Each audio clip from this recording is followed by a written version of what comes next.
بھی اگلا سوال ہے، عید قربان کی قربانی واجب ہے یا کہ سنت؟ عید قربان کی قربانی جو ہے آلموسٹ امت میں اتفاق ہے کہ یہ سنت مؤکدہ ہے، واجب نہیں ہے۔ صرف حنفی تھوڑے سے اس معاملے میں سختی کا شکار ہوئے ہیں، اور وہ سختی ان کی حدیث کے ظاہری الفاظ پہ دیکھا جائے تو کسی حد تک جسٹیفائی بھی ہے۔ سنن ابن ماجہ میں حدیث ہے، المستدرک حاکم کے اندر موجود ہے، مسند امام احمد میں ہے، امام حاکم نے بھی اسے صحیح کہا، امام ذہبی نے بھی موافقت کی کہ جو لوگ استطاعت کے باوجود قربانی نہیں کرتے وہ ہماری عیدگاہوں سے دور رہیں۔ تو اس میں چونکہ ایک وعید ہے، اس کی وجہ سے امام حنیفہ کا یہ موقف ہے کہ عید قربان کی قربانی واجب ہے۔ لیکن ہم پہلے بھی آپ کو بتاتے ہیں کہ احادیث کو آپ نے صحابہ کے فہم کے مطابق دیکھ کے چلنا ہے، سلف کے فہم کے مطابق نہیں، صحابہ کے فہم کے مطابق۔ سلف تو امام حنیفہ بھی ہیں، انہوں نے فہم غلط لے لیا ہے، تو سلف کے فہم سے مراد ہے صحابہ کا فہم۔ صحابہ کا فہم یہ ہے کہ مصنف عبد الرزاق میں اور سنن الکبری البیہقی کے اندر موجود ہے کہ سیدنا ابو بکر اور عمر رضی اللہ عنہما بعض اوقات جان بوجھ کے عید قربان کی قربانی چھوڑ دیا کرتے تھے تاکہ لوگ اسے واجب نہ سمجھ لیں۔ تو عید قربان کی قربانی سنت ہے، واجب نہیں۔ اہل تشیع کے ہاں بھی یہ سنت ہے، واجب نہیں ہے۔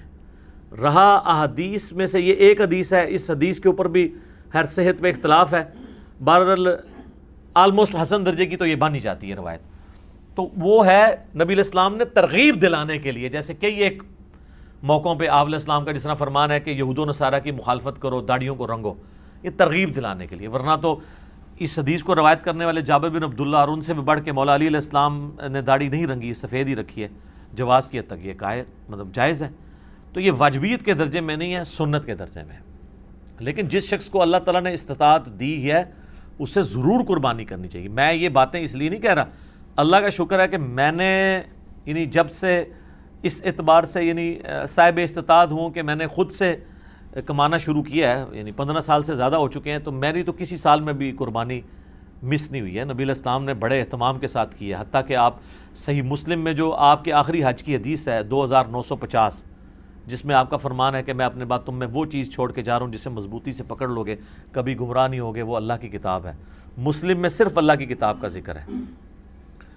سنت والی حدیث حاکم کے اندر ہے، وہ بھی حسن درجے میں ہے۔ اور رہی غدیر خم کی حدیث، وہ تو حجۃ الوداع کے موقع پہ نہیں بلکہ واپسی پہ خم نامی گاؤں میں، وہ مسلم شریف میں ہے 6225 سے 6228۔ تو بخاری مسلم میں جو حدیث ہے 2950 2950 2950 جابر بن عبداللہ سے، وہ بڑی رکت انگیز حدیث ہے۔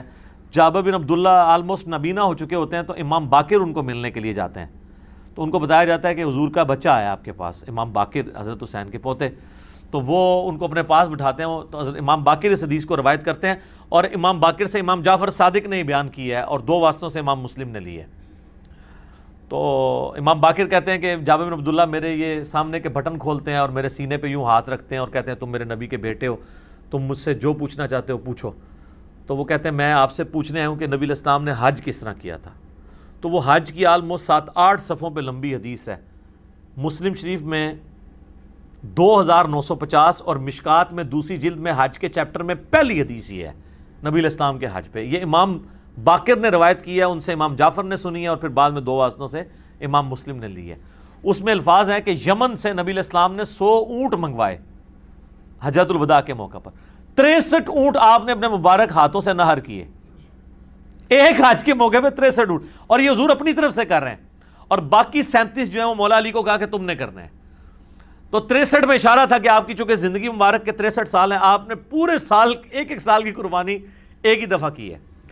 اور اس کے بعد جابر بن عبداللہ کہتے ہیں کہ جب وہ 100 کے 100 اونٹ نہر ہو گئے تو نبی علیہ السلام نے حکم دیا کہ ہر اونٹ میں سے ایک ایک بوٹی لی جائے، اور وہ ساری 100 کی 100 بوٹیاں ایک دیگ میں ڈال کے پکائی گئیں، ہر ایک جانور سے ایک بوٹی لے کے۔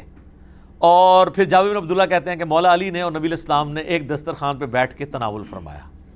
ٹھیک ہے جی، تو وہ پوری کی پوری حدیث جو ہے نا بڑی رکت انگیز ہے پڑھنے والی، نبی علیہ السلام کے آخری حج کا بیان، حجۃ الوداع۔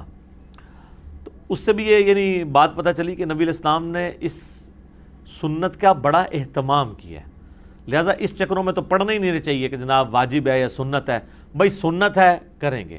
البتہ یہ ٹیکنیکل بحثیں اس لیے کی جاتی ہیں جب حنفیوں کی طرف سے زیادہ ایمفسائز کیا جاتا ہے اس مسئلے کے اوپر، اور بلکہ وہ تو ایک اور سٹیپ آگے چلے جاتے ہیں. وہ کہتے ہیں گھر میں جتنے لوگ الگ سے بھی صاحب استطاعت ہیں، کسی بیوی کے پاس سونا ہے تو وہ علیحدہ سے اپنی قربانی کرے گی، فلاں کرے گی، اور وہ بہت آگے چلے جاتے ہیں. اس لیے پھر یہ بحثیں جو ہے نا وہ سٹارٹ ہو جاتی ہیں. تو یہ سنت ہی ہے، واجب نہیں ہے، لیکن سنت مؤکدہ ہے، سنت دائمہ، متواتر اور مسلسل بھی ہے. ٹھیک ہو گیا. جزاک اللہ.